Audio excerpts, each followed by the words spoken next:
저는 예전에 광복절을 맞이해도 감사할 줄 몰랐습니다. 감사가 안 됐어요. 광복절하고 나하고 무슨 상관이 있나? 공부하기도 바쁘고 살아가기도 바쁜데 광복절이니 또 대한민국을 건국한 거니 그런 건 나하고 그렇게 감사가 되지 않았어요. 그런데 하나님 말씀을 받고 기도하면서 나라를 위해 기도하면서 광복절이 얼마나 감사한 사건인지를 알게 됐어요. 우리나라가 일제 치하 36년을 고생하고 그리고 하나님께서 때가 되셔서 우리나라에 광복을 주셨어요. 광복이란 뜻은 빛이 돌아온다 그런 뜻이에요. 굉장히 성경적인 한문이에요. 광복절, 빛이 돌아왔다. 우리에게 어둠에 있던 우리가 빛을 얻은 거예요. 근데 우리는 보통 대한민국의 광복이 대한민국 건국과 함께 있는 줄 알아요. 그렇지 않아요. 광복된 후 45년 광복하고 대한민국이 건국할 때까지가 3년이 걸려요. 그 3년이 그냥 난리예요. 왜 그러냐? 자유민주주의와 공산당의 치열한 전쟁이 있었어요. 우리 대한민국에는 남한은 박헌영, 남노당을 중심으로 한 공산당 사상이 얼마나 강력했는지 몰라요. 우리나라 독립운동을 이끌었던 성각자들이 있어요. 김구 선생이나 여운형 선생. 그분들은 어떻게 생각했냐면 남과 북이 한꺼번에 정부를 만들어야 된다. 공산당도 참여시키는 정부를 만들어야 된다. 이승만 대통령은 달랐어요. 왜냐? 소련이 북한에 들어와서 김일성이를 세우고 이미 토지를 다 몰수해서 국영화를 만들었어요. 저희 아버님과 할아버지가 그때 북한에서 넘어오신 거예요. 저희 아버지한테 다 들었어요. 북한의 기독교인들이 다 숙청을 당했어요. 대한민국 건국되기 3년 전부터 많은 사람들이 숙청을 당하고 토지가 몰수당하고 그러면서 살 수 없다. 그래서 다 넘어왔어요. 대한민국 건국하기 전에 그런 혼란이 있었던 거예요. 광복절이 대한민국 건국일이 아니에요. 광복절과 광복을 맞이하고서 3년 동안 신탁턴치 찬성 반대, 그리고 공산당과의 싸움, 남노당 박헌영이 계속 데모를 일으키고 스트라이크를 일으키고 난리가 났어요. 북한은 정리가 됐어요. 이승만 대통령은 통일 합작 정부는 있을 수 없다. 나중에 하고 대한민국만이라도 단독 정부를 만들어야 된다. 자유민주주의 단독 정부를 외쳤어요. 그리고 하나님의 은혜로 재헌국회를 통해서 헌법을 만들고, 우리나라는 감사한 게 우리나라는 기독교 나라가 아닙니다. 많은 종교가 있어요. 그런데 재헌국회 헌법을 만들면서 기도하고 시작한 거예요. 아까 우리 영상을 보면서 이승만 대통령이 재헌국회를 시작하면서 목사님에게 기도를 부탁했어요. 감리교 목사님이 국회의원으로 당선이 돼서 기도를 시작했어요. 기도를 시작하고 세워진 나라, 그리고 초대 대통령이 이승만 대통령, 건국 대통령이 됐어요. 그게 8월 15일 1945년 광복절과 1948년 8월 15일 건국날이, 우리나라는 국사 시간에 그걸 잘 가리키질 않아. 구렁이 담 넘어가듯이 그냥 광복절만 가리키고 대한민국 건국과 이승만 대통령에 대해서 자세하게 얘기를 하질 않아. 공산당 때문에 독립정부를 만든 것에 대한 얘기를 하지 않아요. 만약에 김구 선생이나 여운형 선생이나 김규식 선생같이 북한과 통일 정부를 만들자고 기다렸다면 우리나라는 다 공산화됐을 거예요. 왜? 우리나라가 건국한 후에 6.25 전쟁을 바로 일으키잖아요. 우리가 쳐들어갔다면 왜 쫓겨 내려왔겠어요? 3일 만에 서울이 함락이 되는 거예요. 준비가 되지도 않았어요. 북한은 이미 소련이 탱크를 주고 3일 만에 서울이 떨어지고 낙동강 정선까지 밀려 내려갔어요. 하나님이 나라를 사랑하셔서 최초로 유엔에서 결의된 전쟁에 참여 국가가 돼서 유엔의 나라들이 이 땅에 전쟁을 위해서 왔어요. 평화를 지켜주기 위해서 왔어요. 메가더 장군이 인천 상륙작전을 하면서 전세가 뒤집혔어요. 그리고 이 땅에 다시 6.25 전쟁 이후에 폐허가 됐어요. 여러분이 잘 아는 것처럼 북한도 6.25 전쟁 이후에 폐허가 되고 우리 대한민국도 6.25 전쟁 이후에 폐허가 됐어요. 그 이후에 어떤 나라가 잘 살았냐? 북한이 잘 살았어요. 왜? 북한에는요 자연재원이 많아. 석탄도 많고 텅스텐도 많고 우리 남한은 그런 게 없어요. 대마고원과 백두산과 그 근처에 많은 자원들이 있습니다. 그래서 제가 동남아시아에 가보니까 우리나라 6.25 초기에는 끝나고는 북한의 도움을 받아서 캄보디아에도 김일성 대로가 있더라고요. 김일성이가 다 캄보디아나 동남아시아에 그 손을 뻗쳐서 길을 만들어줬어요. 그만큼 6.25 끝나고는 북한이 잘 살았어요. 그러나 하나님께서 이 땅에 하나님 축복하셔서 경제개발 5개년 개혁하면서 박정희 대통령을 통해서 이 땅에 경제 부흥이 일어났어요. 이승만 대통령의 건국과 경제개발 5개년 계획을 통해서 하나님이 이 땅에 경제 발전을 주시고, 그리고 하나님께서 이 땅에 그 가운데 교회 부흥을 주셨어요. 전 세계에 선교사를 보내고 전 세계에 유례없는 교회 부흥을 주셔서 지금은 OECD 7위 국가가 되게 하셨어요. 이게 우연한 일입니까? 우리는 6.25 참전 연사들이 해외에서 돌아와서 우리나라를 보고 깜짝 놀라는 거예요.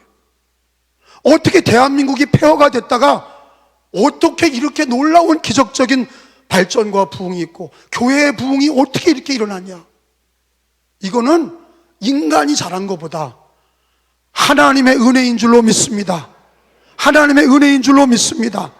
제가 우리 어린이들과 청소년들 연합예배를 드리게 한 이유는 이 광복절 감사 예배를 같이 드리고 이 메시지를 듣고 역사적인 사실을 알게 하기 위해서예요. 우리나라는 반공 국가로 시작한 거예요.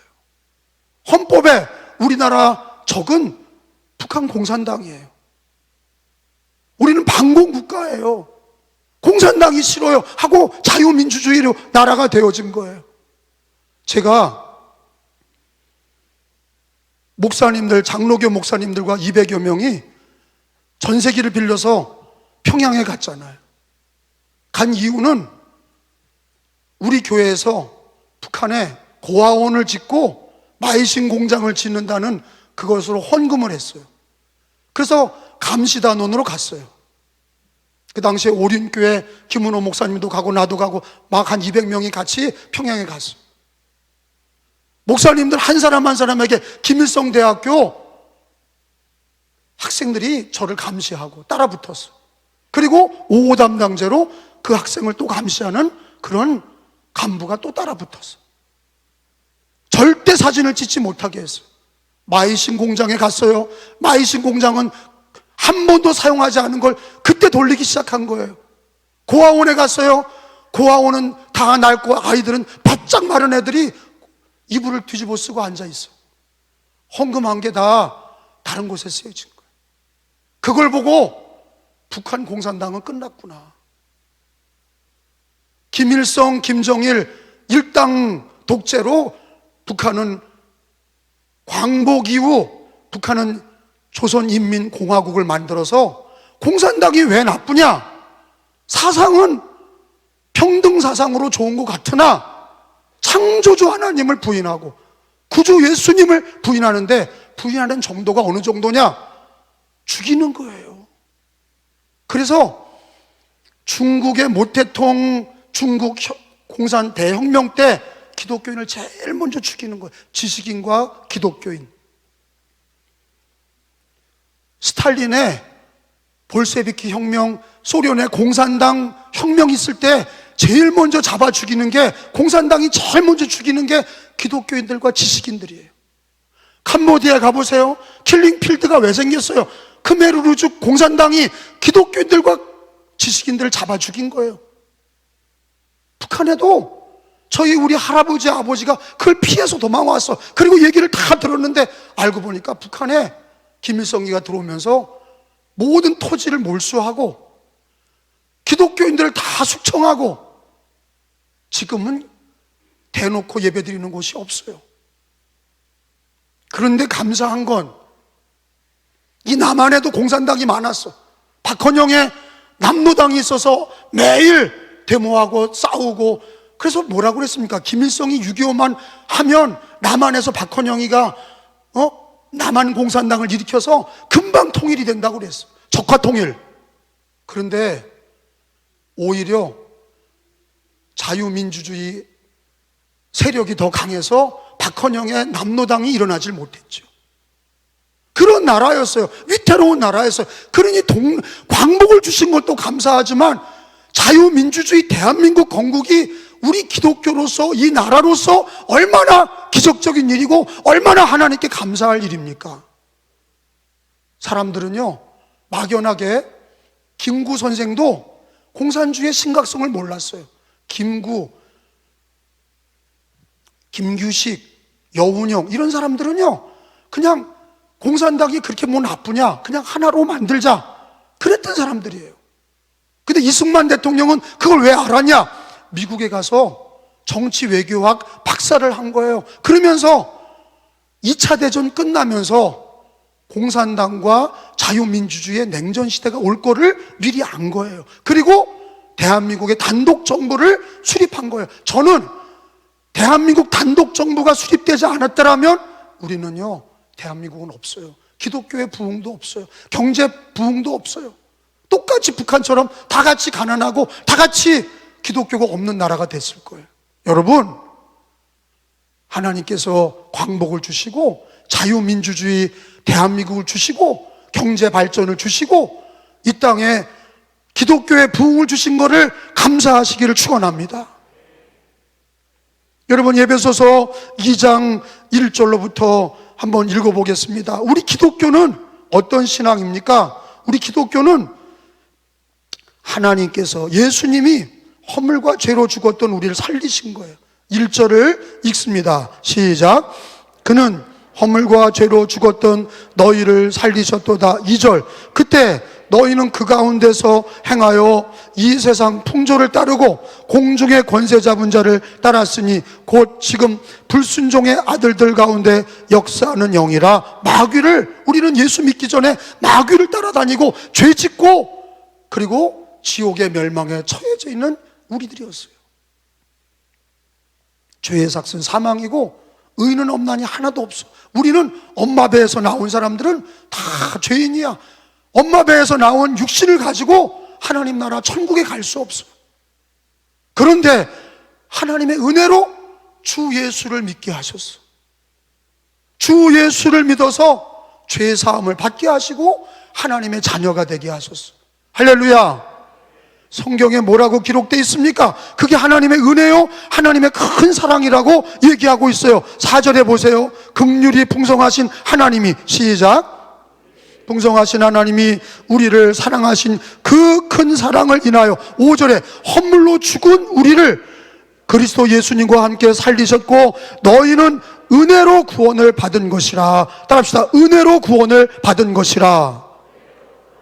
여러분, 많은 잘난 사람이 있지만 하나님이 저와 여러분을 왜 구원하셨어요? 하나님의 은혜입니다.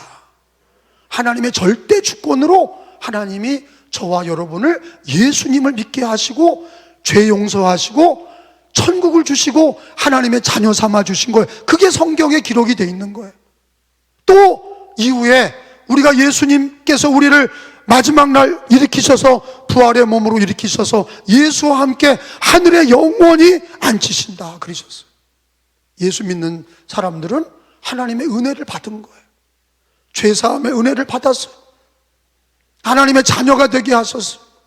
영원한 천국과 영생을 허락하소서. 할렐루야. 그래서 8절에 보세요. 은혜로 믿음으로 구원을 받았다. 은혜로 인하여 믿음으로 말미암아 구원받았다. 8절에 읽어봅니다. 시작. 너희는 그의 은혜에 의하여 믿음으로 말미암아 구원을 받았으니 이것은 너희에게서 난 것이 아니요 하나님의 선물이라. 아멘. 저는 대한민국의 광복이 하나님의 선물이라고 믿는 거예요. 하나님이 그냥 주셨어. 물론 독립운동가도 있고 6.25 때 공산당이 쳐들어왔을 때 물론 우리 참전 용사들이 피와 땀을 흘리며 싸웠어요. 그러나 베트남은 미국이 도와줬지만 공산당이 돼버렸어. 우리나라는 6.25가 유엔이 참전해서 최초로 이긴 나라예요. 이거는 물론 군인들이 열심히 싸웠지만 전체를 보면 하나님의 은혜입니다. 저는 우리 기독교의 신앙도 마찬가지예요. 우리가 예수님을 믿는 거는 혈과 육으로 믿는 게 아니라 하나님의 은혜로 예수를 믿게 됐고 믿음으로 말미암아 구원을 받게 된 거예요. 이게 하나님의 은혜예요. 저는 이런 생각을 합니다. 어떤 사람은 차를 샀는데 금방 차가 망가지는 사람이 있어요. 그 사람은 뭐 안 하는 거예요. 새 차를 샀는데 왜 엔진이 망가지고 금방 망가져요? 그거는 관리를 안 했기 때문이에요. 엔진 오일도 바꿔주고 자동차 엔진도 봐주고 자동차 이것저것 살펴줘서 그래서 10년 이상을 타야 되는데 그게 안 되는 사람은 관리를 하지 않는 거예요. 여러분 새 차를 사도 그 다음날 그거는 중고차예요. 제가 이걸 얘기한 이유는 비유예요. 하나님께서 은혜로 우리에게 광복을 주시고 자유 대한민국을 주시고 경제도 발전하게 하시고 교회도 부흥하게 하셨지만 우리가 그거를 관리하지 않으면 다 잃어버리는 거예요. 개인적인 신앙도 마찬가지입니다. 학생들이나 성도님들이나 우리가 하나님의 은혜로 예수를 믿고 구원을 받았지만 여러분 우리가 하나님 나라 갈 동안까지 많은 어려움이 있고 환란이 있어요. 그러다 보면은 신앙이 느슨해지고 믿음도 기도 생활도 느슨해지고 예배도 빠지고 세상 따라다니고 관리가 되질 않는 거예요. 신앙의 관리가 안 되고 믿음의 관리가 안 되고 말씀과 기도의 생활이 관리가 안 돼. 은혜로 구원을 받았지만 또한 성경은 뭐라고 그러냐? 은혜로 구원받은 거를 굳게 지켜라 그러거든. 그게 은혜가 은혜되게 하는 거예요. 은혜 받은 거로 땡큐 하고 끝나는 게 아니라 은혜를 받았으면 그 은혜를 감사하게 지켜야 돼. 성경 베드로후서 1장 10절에 있는 말씀 읽어봅니다. 우리가 구원은 은혜로 받았어요. 그러나 그 구원받은 거를 굳게 지켜야 돼. 그건 우리의 몫이에요. 그건 나의 몫이에요. 베드로후서 1장 10절에 있는 말씀 찾은 줄로 알고 있습니다. 그러므로 형제들아, 시작. 형제들아 더욱 힘써 너희 부르심과 택하심을 어떻게 하라? 굳게 하라. 너희가 이것을 행한즉 언제든지 실족하지 아니하리라. 아멘. 여기서 왜 단어 중에 힘써, 따라합시다. 더욱 힘써 굳게 하라. 이거는 하나님 몫이 아니에요. 하나님이 은혜로 예수를 믿게 하시고 구원받게 하신 건 하나님의 값없는 선물이에요. 근데 그 은혜를 평생 가지고 승리하려면은 그거를 힘써 굳게 지켜야 돼. 나를 부르시고 나를 택하신 그 은혜를 날마다 고백하고 우리가 힘써 지켜야 돼. 그런 힘써 지키는 방법이 뭡니까? 경건한 생활이에요. 따라합시다. 경건한 생활. 구원받은 성도들이 경건한 생활이 없는 사람은 은혜가 은혜되지 못하는 거예요. 지키지 않는 거예요. 관리하지 않는 거예요. 경건한 생활이 뭡니까? 기도와 말씀이다 그랬어요. 다른 물어보면 기도와 말씀이다. 경건이 뭐예요?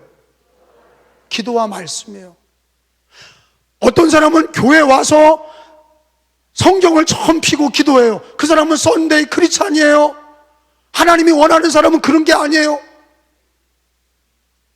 우리 감리교라는 뜻이 뭐예요? 메소드, 질서, 메소디스트, 규칙주의자, 질서주의자. 구원받은 성도들이, 감리교인들은 어떻게 하냐? 신앙을 관리하는 거예요. 차량을 관리하듯이, 집을 관리하듯이 우리의 신앙을 관리하는 거예요. 어떻게 관리하냐? 경건생활, 말씀과 기도로 날마다 에브리데이, 매일 말씀 읽고 기도하고, 말씀 읽고 기도하고. 여러분, 말씀 읽고 기도하지 않으면 목사가 잡아줄 수 없어요. 교회가 잡아줄 수 없어요. 하나님 앞에 구원받은 사람이 자기 스스로 성경 읽고 기도하는 생활이 매일같이 되어야, 그게 되어야 경건한 생활이 되어야 거기서부터 하나님의 은혜가 임하기 시작하는 거예요. 할렐루야. 경건한 생활이 있으셔야 돼요. 경건한 생활이 받침이 되어야 공예배가 되는 거예요. 말씀과 기도가 경건한 생활이 되지 않으면 공예배도요, 그냥 모였다 흩어지는 거예요. 말씀과 기도로 날마다 우리가 예수 믿고 구원받은 성도들이 그 믿음을 굳게 하고 힘써 지키기 위해서 하나님이 나를 부르시고 택하셔서 하나님의 자녀가 돼서 그 은혜를 받았어, 구원받았어, 끝! 그게 아니라 구원받았으니 날마다 경건한 생활에 힘쓰셔야 돼. 말씀과 기도 생활. 그래서 감리교 요한 웨슬레 목사님은 영국이 산업혁명 이후에 피폐해지고 지금보다 더 우리나라 사회보다 더 어려워졌을 때, 술 먹고 도박하고 술집이 늘고 기생집이 늘고 가난하고 어려울 때 요한 웨슬레 목사님은 경건주의, 말씀과 기도로, 구원받은 사람이 말씀과 기도로 하나님과 교제하며 함께 예배하는 것, 거기서부터 신앙을 지키는 거예요. 말씀과 기도 생활, 예배 생활이 있기를 축원합니다. 구원받은 은혜를 지켜야 돼. 여러분, 이 대한민국도 그냥 지켜집니까? 하나님의 은혜로 광복과 대한민국 건국은 했지만, 여러분, 이 땅이 사방에 북한 공산당 핵폭탄 만들고 호시탐탐 역사하고, 중국의 시진핑도 호시탐탐 우리나라를 힘들게 하고, 러시아의 푸틴 대통령 힘들게 하고, 여러 가지 어려워. 그런데 이 나라가 늘 기도하는 사람이 있으셔야 돼.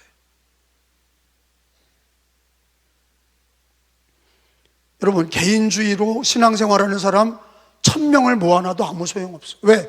1000명이 자기 기도하니까. 그거는 일이나 마찬가지예요. 늘 힘들다고, 바쁘다고, 어렵다고 나라를 위해 기도하지 않고 교회를 위해 기도하지 않으면 그게 100명, 1000명을 모아놓은들 그게 한 명과 다를 바가 없는 거예요.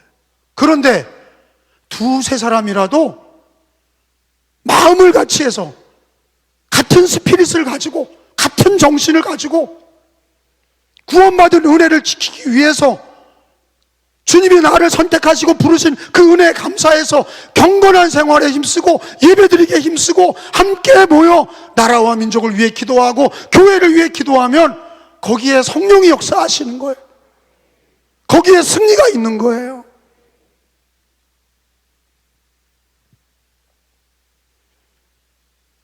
여러분, 갈라디아서 5장 1절도 하나만 더 찾아보고 마치겠어요. 갈라디아서 5장 1절에 찾은 줄 알고 읽습니다. 갈라디아서 5장 1절, 이승만 대통령이 늘 암송했던 얘기예요. 갈라디아서 5장 1절은 이승만 대통령의 암송 구절이에요. 근데 이게 마음에 와닿아. 그리스도께서, 예수님이 우리에게 자유를 주셨어, 광복을 주셨어. 그러나 그거로 끝나는 게 아니라 굳게 서서 다시는 종의 멍에를 매지 말아야 돼. 읽어봅니다. 시작. 그리스도께서 우리를 자유롭게 하려고 자유를 주셨으니 그러므로 굳게 서서 다시는 종의 멍에를 매지 말라. 여러분, 우리는 기독교 나라가 아니지만 이승만 대통령이 기도로 시작한 나라 전 세계에 흔하지 않습니다. 하나님이 이 나라를 사랑하신 거예요. 애국가에 안익태 선생이 작사했지만 윤치호 집사님이 작곡을 했어요. 하나님이 보호하사 동해물과 백두산이 마르고 닳도록 하나님이 보호하사 우리나라 만세. 원래 하나님이야. 윤치호 집사는 감리교 종교교회 집사님이에요. 그러니까 기독교를 싫어하는 사람들과 공산당은 애국가를 없애자는 거예요. 다른 거로 바꾸자는 거예요. 왜? 기독교인들이 그걸 지었거든. 안익태 선생, 윤치호 선생 다 기독교인이 그걸 지었어. 그리고 거기에 내용에 하나님이 보호하사 우리나라 만세. 그리고 우리나라의 꽃이 무슨 꽃입니까? 무궁화예요. 그 무궁화를 배급한 사람이 누구예요? 우리 감리교 장로인 남궁옥 선생이요. 남궁옥 장로가 독립운동도 하고 무궁화 배급 사업을 한 거예요. 그래서 이 나라의 무궁화는 여러분 성경에 샤론의 꽃 예수요. 그 샤론의 꽃이 뭐예요? 무궁화예요. 여러분 사전을 찾아봐요. 샤론의 꽃 예수요. 그 샤론의 꽃, 이스라엘의 샤론이라는 그 꽃이 바로 우리나라의 무궁화예요. 이게 우연한 일치입니까? 우리나라는 여러분 5,000년 역사 중에 다 왕조예요. 자유민주주의로 시작한 나라는 대한민국밖에 없어요. 하나님을 믿고 기도하고 시작했어요. 애국가에도 하나님이 보호하사 우리나라 만세가 나와요. 우리나라 꽃도 무궁화 꽃으로 샤론의 꽃 예수를 상징하는 무궁화예요. 여러분 이 나라가 어렵습니다. 나라를 위해 기도하셔야 돼요. 하나님이 광복도 주시고 자유민주주의도 주셨는데 그거로 끝나는 게 아니라 은혜를 받고 이 땅에 대한민국이 건국이 됐으면 그러면 이 땅에 나라를 위해 기도하시고 교회도 우리가 예수 믿고 구원받은 게 하나님의 은혜인데 우리의 신앙도 늘 경건한 생활로 말씀과 기도 생활, 예배 드리는 생활, 복음 전하는 생활, 주를 위해 살라는 거예요. 어떤 사람은 아유 그걸 어떻게 살아요? 돈 벌고 힘들어서 못 살아요. 여러분 먼저 하라는 거예요. 먼저 그의 나라와 의를 구하라. 그러면 이 모든 것을 너에게 더하시리라. 우리는 먼저 하나님 나라를 위해서, 우리는 먼저 우리에게 구원을 주신 하나님의 은혜, 광복과 대한민국을 주신 하나님의 은혜. 저는요 목사로서 대한민국을 위해 기도하면서 자신 있게 얘기합니다. 국방을 약하게 하면 안 돼요. 군인을 줄이면 안 돼요. 여러분 우크라이나를 보세요. 러시아가 쳐들어오니까 아무것도 없어요. 무기를 달라고 그러는 거예요. 여러분 그때는 늦은 거예요. 여러분 지금 우리나라가 우크라이나 전쟁이 나니까 러시아가 공격하니까 폴란드에서 우크라이나 옆에 있는 폴란드가 우리나라 탱크니 비행기니 우리나라 걸 다 사가요. 몇 조 원어치를 사갔어요. 여러분 우리나라 국방을 든든히 하고 경제를 위해서 기도하셔야 되고 또 하나는 우리나라 기독교를 위해서 기도하셔야 돼. 누워서 침 뱉기야. 우리 교회를 위해 욕하면 안 돼. 교회 부흥을 위해서 기도하시고 눈물과 헌신으로 이 나라를 위해, 국방을 위해, 경제를 위해, 대한민국의 기독교를 위해서 기도하셔서 푸르고 푸른 그리스도의 계절이 올 줄로 믿습니다. 다시 부흥할 줄로 믿습니다. 정말로 됩니다. 더 어려울 때도 됐어요. 제가 목회 어렵다고 할 때 동검리교회에서 목회 어렵다고 제가 아버지한테 그랬어요. 아버지 좀 도와주세요. 동검리교회가 너무 어렵습니다. 그때 3만 원 받고 목회를 하는데 월 3만 원을 받았어요. 그리고 아무도 도와주지 않는데 아버님한테 좀 도와달라고 제가 말씀을 드렸어요. 그랬더니 전태하신 얘기가 지금도 귀에 쟁쟁해. 야, 6.25 때보다는 쉽다. 우리 아버지가 일제치하를 겪고 6.25를 겪으면서 그러면서 신학교를 졸업해서 목사님이 되신 거예요. 그 당시에는 잔소리인 줄 알았는데 지금 와서 보니까 우리 선배들보다 지금이 좋아. 환경도 좋고 목회하기가 좋아. 근데 우리의 정신력이 문제가 됐어. 옛날에는 가난하고 못 배우고 어려워도 정신력만은 있어서 하나님을 잘 섬기고, 그리고 우리도 한번 해보자 그런 게 있었는데, 우리는 이제는 한번 해보자 그런 게 없어. 우리가 학생들도, 우리 성도님들도 신앙도 은혜를 주셨는데 한번 해봅시다. 대한민국 하나님 경제와 국방과 이만큼 하나님 복을 주셨는데 더 하나님이 이 나라를 사랑하시고 축복하실 거를 믿고 기도하고 축복합시다. 해봅시다.